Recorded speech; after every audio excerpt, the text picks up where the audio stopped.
saan ka sumusulpot. Paano kung nabangga ka namin, ha?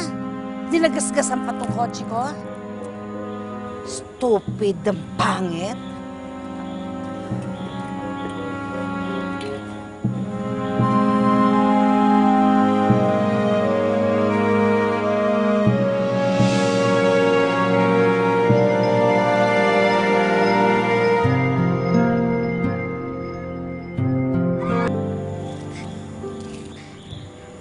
Who is she, tita? At bakit ganyan ang kulay niya? Well, isa lang naman ang iniwan ko ditong ganyang kapangit.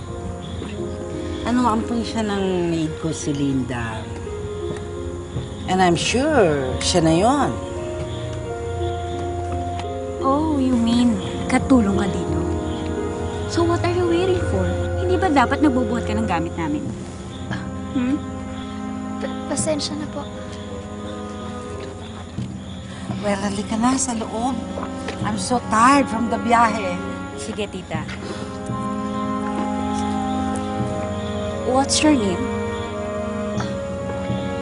Luna. Luna de Jesus.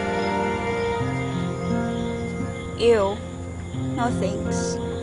I don't make friends with freaks. Anong klaseng creature ka? Oh my God.